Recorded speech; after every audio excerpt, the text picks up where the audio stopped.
Greetings, fellow wanderers. Tiki here, Take a while too. and welcome to Wandering Over Yonder. Jacob Wile here is an expert on Wander Over Yonder. He's seen every episode. I have only seen 3 so far. I have seen the pilot, which we talked about yesterday, and now I have seen the first actual run of episodes 2 and 3 of the series, entitled "The Greatest" and "The Egg." This is what me and Jacob kind of consider to be the proper start of the series. You know, the pilot was just kind of like, okay, that's what they aired to preview the thing, kind of get a rough test for the characters and everything. This is a good start, Jacob. I think this is a much better intro to Wander Over Yonder than I got last night. Well, yeah, it actually is the first produced episode. Yeah, absolutely. So, all right, so let's just quickly go through it. I think there's a lot to get into. One thing I want to highlight right off the bat, because she spent pretty much like 90% of the last episode going to the bathroom. Sylvia, I really like this character, Jacob. I'm really into this character. Oh yeah, she's quite good in these episodes. Yeah. It's kind of funny that they previewed a show. You know, they previewed an episode of the show without her in most of it, because I feel like a great dynamic is just Wander and Sylvia. If you don't have her, it's kind of like, I mean, I'm sure there's episodes where she's not heavily involved, but yeah, there are a few. Yeah, but I just want to highlight, I really did think Sylvia was probably she was probably one of my favorites going into this. So let's get into the greatest. So tell me what the hell is going on here. Well, yeah, that was probably your reaction to the very beginning of the episode. Pretty much, yeah. I mean, in a good way, where I was like, oh, okay, this suddenly went in a different direction. Yes, So in the beginning we see planet Bingleborp. Oh God. led by the Binglepopolis. Oh jeez. Celebrating their festival. And they're just the most adorable, they could all be designed by the same man who designed the baby Dory from Finding Dory. It's they're just all super cute. Pretty much. If you notice, there's a slight Powerpuff Girls Easter egg in there too. Is there? You know the hearts that came to the screen? Oh, right. Okay. Yeah, I see that. Throughout break. Okay. I mean, what else would that be a reference to, really? Yeah, for sure. I see you. Yeah. And when suddenly they are interrupted by Lord Hater. And his army of watchdogs who enslave and conquer the planet. Okay, so Lord Hater, I'm still not quite sure what to make of this guy, Jacob. I don't think I've seen enough of him to really call heads or tails on him just yet. I like him. He's amusing. I think this episode is kind of like a more refined version of what we saw on The Picnic, which was basically Wander just kind of fucking with him and just kind of inadvertently messing with his plans, even though Wander isn't even really realizing that he's doing it in a way. Kind of in a way, yeah. So, all right, so let's get into it. So, yeah, Lord Hater's taken over. He's barges into the castle, and he wants to be the greatest in the galaxy. Yeah. And then we get to our this is seriously my favorite running motif in the series, is the way they cut to the title cards. I think that's really inventive. Well, not all of them are like that. I mean, the series always does pause when the title comes up. It's just not always in the same kind of manner. Yeah, but I really like the motif they have going on so far. Like I said, there's an episode in season 2 entirely built around that. I'm really looking forward to that episode, dude. You teased me with that. Yeah. All right. In season 2, there's entirely an episode built around a random title cutaways. So as Lord Hater's doing all his destruction, we see Wander and Sylvia in the ditch in the distance, and I don't know, I got kind of a cowboy vibe from Wander early on. Is that kind of like what we're going for? Is Wander? No, that's not really. He's not really. He's just more like he's like a traveling nomad hippie kind of guy. Nomad hippie. Okay, I can see that. That's what Craig McKraken described him: nomadic hippie Muppet man. Well, I can definitely see the Muppet Man in there too, for sure. Oh God, I don't know. Just looking at him on the hill with him on the on Sylvia, who kind of resembles the horse. It kind of reminded me just for an instant of something like Roy Rogers on the horseback or something like that. I don't know. Well, there's not a lot of Western themes in this, really. All right, fair enough. I mean, like that was just like, oh, here comes the big hero. Then, oh, what a cute little town. Which was a good gag. That was, oh, look, they have a circus. Yeah, and then, everything's on fire. Oh, God. Jack McGraver does a really good job with Wander. I have to say. I mean, he still has I know the character's probably going to develop and expand, and I'm going to feel more for him. At this point, he is a little still on the obnoxious side, but I think obnoxious. The whole obnoxious. Well, he's kind and obnoxious to a fault. I mean, he's not trying to be obnoxious. He's obnoxious and kind of like the season 1 SpongeBob or like the Roger Rabbit style obnoxious, where it's like it's fine, it's kind of like endearing in a way. Yeah, I mean, there are times when sometimes it's to a fault, and like sometimes the others like point out, oh, come on, you can't be this kind of generous all the time, pretty much. Well, yeah, we did see the whole mustard and mayo thing from the picnic, which was the funniest gag in that episode. But it's like this might be a spoiler for the egg, but you've already seen it. But it even shows that even then, you've seen the egg. Yeah. Like I said, and even there, like it shows that sometimes this kindness doesn't always pay off. Right, exactly. Oh, God. It almost the egg is a good example of his kindness almost ending in disaster. Of course. We'll get to that. So, okay, so let's see. But trust me, there's a lot of that. Even in a future episode, it like explores what happens when he can't help anybody, or is it like nobody needs help? Let's just say he basically goes nuts. Sounds like my kind of humor. He kind of, yeah. Must be. Am I crazy to say I think this show kind of has a Dr. Seuss art style to it in a way? Supposed to be like a 60s kind of psychedelic kind of style somewhat. Okay, so I'm guessing Yellow Submarine was an influence as well. Maybe. He didn't really list it as an influence. I don't think it was listed as an influence. Well, I know that he used Yellow Submarine as the influence for him. The Blue Meanies were the inspiration for him and the Powerpuff Girls. So, well, maybe there's some subconscious inspiration here. Who knows? Right, I mean, when you think 60s psychedelic animation, Yellow Submarine is definitely one of the things that springs to mind, at least for me. But the idea was just to be like very lively and colorful animation. And you know what else it reminds me of is it kind of reminds me of just the heyday of Warner Brothers in a way, where it's like it's not so much about having this big deep plot. It's more about just, having fun with the characters, having fun with situations. It reminds me of cartoons that I grew up with instead of like don't get me wrong, I do think we're in a bit of an animation renaissance with shows like Gravity Falls, with shows like Steven Universe, Adventure Time, stuff like that, where they have these ongoing complex narratives, satisfying storylines. And I'm sure this show does have that too, to some degree. You said it kind of mostly started in season 2. I mean, it's not really, I mean, it's only 4 episodes that mainly focus on it and lightly focus on it in some of the others. But okay. I mean, but it's not like this, like, it's like the looming threat, but it's not really, what I'm trying to say is I'm trying to stop this thread. It's just like,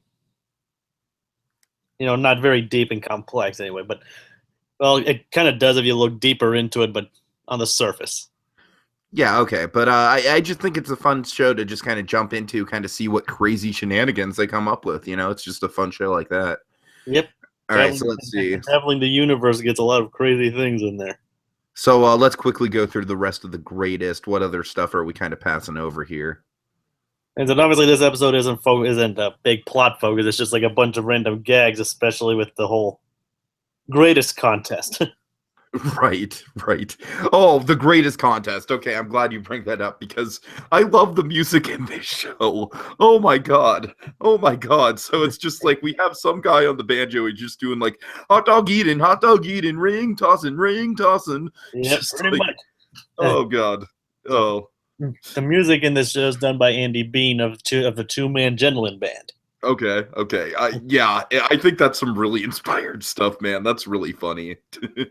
And he apparently, according to this, he composes all the music on a banjo. If He doesn't write down music. He composes all how it should sound on the banjo. Apparently, and it's kind of funny because this episode I feel gives me a better appreciation for the theme song. Because when I first listened to the theme song, I was just kind of like, "Whoa, whoa!" Like, what is this? It's kind of like it just kind of hits you. It's very abrasive the first time you hear it. At least for me, it was. But now that I've kind of gotten into the show a little bit, at least I've studied into it. I've kind of dipped my toe into it.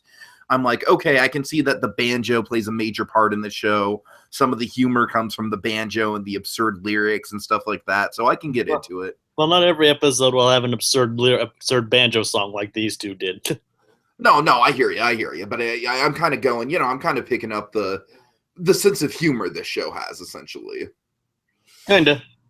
Okay. So let's see. Anything else? That was a good scene, though. That was a good scene with the greatest contest. And Wander doesn't really do a lot of cross-dressing like he did in this one. Oh God. Well, you know what? That's kind of like I said, it was kind of a callback to Bugs Bunny. I kind of feel like that's another thing they're going for in a way, is the Looney Tunes-esque, just like frantic animation. Like Animaniacs, I feel was kind of like the revival of that kind of thing in the 90s. And like I said, I still don't have a grasp on the show yet because I'm very, very, very. I'm in a very limited number of episodes into it. I'm only 3 episodes in, but it feels to me like this is trying to do what Animaniacs was trying to do in some ways. I'm not sure if I'd say that, but maybe. It's just trying to be a lively, fun cartoon. Yeah, and I think that's what Animaniacs in a lot of ways was doing. It was just kind of bringing back the, the zaniness, and like we said, there's a lot of energy to the show as well. But there's like these characters, like they acknowledge they're evil. They're just like acknowledge they're crazy and everything. It's just like a crazy universe, and they just and Hader's trying to conquer it. Okay, I just be the greatest in the galaxy. The continued comedy of Hader just having these reactions to Wander, of just like the zoom ins on his face where he's just like so unamused. That stuff's good. Yeah, but they don't do that in future episodes because that'd be an old gag. Yeah, but it's fun to establish just how much this guy dislikes Wander. Yeah, that's pretty obvious. Right. Okay. And you probably got a more better grasp of Commander Peepers too in this episode. I did. I'm still like I feel like Peepers is kind of like gonna evolve over time. Like I feel like he's got a running thing going on, but he steps up. He really steps up later. Right. But yeah, for now he definitely did kind of. He seems to be the guy who I kind of have the same takeaway on him that I do from The Picnic, where he's basically the smart one in the room who probably should be in charge over Hader, but he's just loyal to Hader. So I don't know. We'll see how that goes. Kind of what happens. Okay. But he like there's hints of him wanting to be in charge, but it's not like a major plot element. Right. That's kind of what I'm getting at. Like in one future episodes, he like kind of says out loud, "I knew I should have been in charge." But it's not like a big deal. He doesn't really strive to be in charge of and take over Lord Hader or anything. He always tries to support Hader. Mm-hmm. That's the thing. So I like that dynamic they have going on. Like I said, he knows he's probably smarter but he doesn't have like the kind of power that Lord Hader does. Right. Okay, so let's see. How does this episode kind of wrap up then? Hader tries to beat Wander in the race. Ends up, destroying everything and ruining his chances of taking over Bingleborp. And gets stranded on that moon. Yeah, but it ends with a nice sentiment where Wander offers him the greatest trophy. He's like, "You earned this fair and square."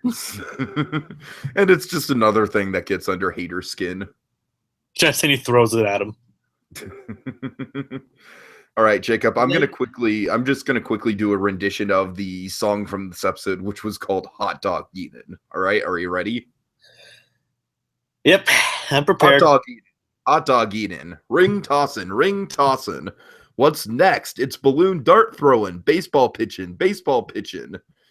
Boop, boop, boop, boop, boop, boop, boop, boop, arm wrestling, sack racing, tug of war, unicycle, push-up contest, boop, boop, boop, boop, boop, boop, boop, boop. Yeah, I did. Only one of us had a banjo. Oh God, I'm sorry. That's just really fun. It's really fun. Yep. Okay, so I think that's about all we have to cover for the greatest, unless you have anything else you want to go over. Well, there's nothing really prevalent here that will be brought up later. So, okay, let's get to the episode. I actually like this episode. Like, the greatest was fun. The egg, I think, is probably the episode that really caught my eye. Like, okay, I could get into this long term. Like, I think this show really has some potential here. This was definitely, out of the 3 episodes we've watched so far, this was my favorite. You'll see quite a bit of these kind of situations. Well, that's good, because I like the simplicity of this situation. You know what I mean? It kind of reminds me of something that you would do in a video game in a way. And I say that in a good way, because it's just like, all right, you just have to get this egg up the hill. You can't break it. You've got this great thing going on with Sylvia, though. This is a wonderful case of a really good piece of character development being put into 11 minutes, where, Sylvia is just like kind of the rough and tumble. She wants to kick the monster's ass at first. And by the way, I love the design of the bird monster in this episode. There's a lot of interesting character designs for that. Yeah, I can tell. But they really take the whole alien thing to heart. Mm-hmm. So yeah, that's fun. I mean, just starting the episode in the middle of this like epic chase, and then Yonder, he's just like, oh, let's see, look, Yonder. Oh, I'm sorry, Wander. I'm sorry. Yeah, yeah. So Wander's just wandering around. He's like, okay, let's see, something to help. And then he stumbles upon the egg. So Wander's idea is that the egg is the monster that's attacking it is its mother, and if they can just get it into the nest, then the monster will be grateful and stop attacking them. Very simple premise, I think. Very simple premise. In other words, a little lump of love will take the buck out of the Bronco. Leads to a lot of laughs. I think this episode kind of stands on its own. It's really, like I said, I think this very much, even more so than the greatest, this is Looney Tunes for me. Wouldn't you agree? Yeah, you can simply see the inspiration. Yeah, like this is kind of, again, I have to go back to my Dr. Seuss comparison as well. This to me is kind of like, it's the energy of Looney Tunes in the surrealist universe of Dr. Seuss. I don't know. In a comedy of errors. I guess so. Yeah, right. But like I said, really good development for Sylvia when you see her really get to know, really get attached to the egg, throughout the course of the episode. All that stuff is really good, really solid. There's some genuinely laugh out loud moments for me here. Just mostly in Wander's reactions to the egg hatching, and just, like realizing it's the wrong baby. Yes, that was a highlight for sure. Like it shows that his altruism, even it has faults, and like his kindness can even lead to disasters. And I'm sure that's something that's gonna be a running theme in the series. Well, most of the time it actually works out in their favor. Other times most of the time it helps out in their favor. Other times it just shows like it causes problems, but they somehow still get out of it anyway. Okay, but this was a fun example, like right off the bat, of just like, Wander, this was not a good This was not a good idea, because that is clearly not the mother of that egg. And now that you've grown, well, there's really no way for them to know that. Right. But now that they've grown attached to the egg, and now that the thing that pops out of it is like the most freaking adorable thing in the universe, and again, we have that really nice bonding. We have that really nice bonding payoff with Sylvia throughout the course of the episode with the egg that I thought was handled really well. Kind of reminded me of something out of Steven Universe, I gotta say. Well, I don't really watch that. Well, yeah, that's fine. I'm just kind of giving my overall take. But yeah, we got that great moment. Also, the hearts on the egg, maybe a little Powerpuff Girls-esque. I don't know. Probably you're just like a visual gag. Yeah. I'm just saying, like that reminded me of Powerpuff Girls a lot. Probably. All right. So you can definitely tell the show takes influences from both that and Foster's. It's kind of like a weird amalgamation of that in Foster's in a way, because Wander is kind of like he's not necessarily a superhero, but he's more of just this I don't know. He feels he looks like he looks like he would fit into Foster's. He looks like he would fit into Foster's, but I feel like the show itself has more of a tone akin to the Powerpuff Girls. I wouldn't say. I don't know. Probably. Okay.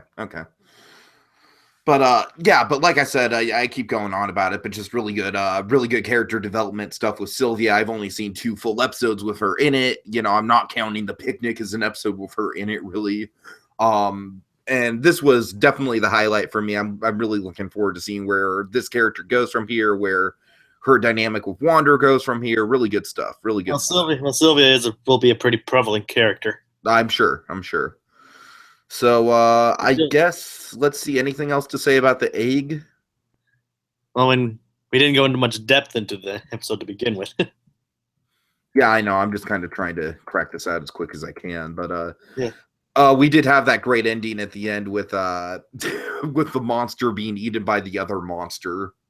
You being scared away? Oh yeah, scared away. Right. Yeah. would have been a little more fun if it was, eaten, but maybe not. Yeah, there's quite a bit of that. I don't think there's a lot of eating in that. Fair enough. In fact, the Wander's actually a vegetarian. Oh, okay. That's interesting.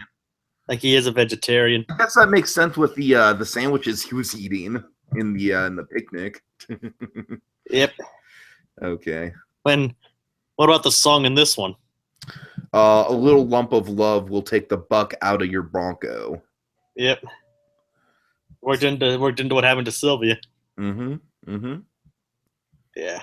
So good stuff all around. I wish I could get into more depth about it. Is there any other big gags or anything that we're missing here? Well, in the chase sequence, I can't really think of anything. Okay. But I mean, like I said, with these episodes, I don't really think it's necessary to get into every individual thing because we'd just be giving away all the gags. And this is definitely an episode that's built around gags, especially something like this, where to me, this felt like straight up Looney Tunes. This felt like a Wile E. Coyote-esque situation with trying to, there are episodes that are more plot-based and others that are just more focused on comedy. Mm-hmm. But this was definitely just the comedy of errors. Oh boy, how the hell are they going to do this? And it's going to be wacky. Yeah, but the thing about the show, there's not a lot of negativity in this show, which is a good thing. I can already tell that. Yeah, which is interesting. But they're also realistic about it as well in a way.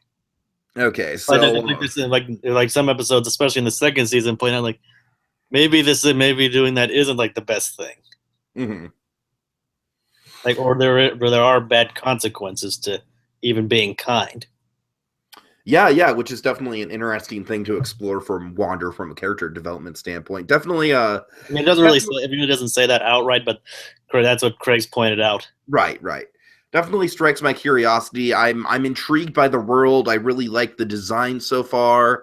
I like the dynamics of the characters that I've seen. I still have yet to get I still need to get a little bit more of a grasp on Hater and Peepers. I think trust me, you'll be seeing a lot more of them. I'm sure I will. I mean, in the second season, there are a lot of episodes that focus solely on them and that's interesting. Don't even feature Wander and Sylvia at all. Oh, okay.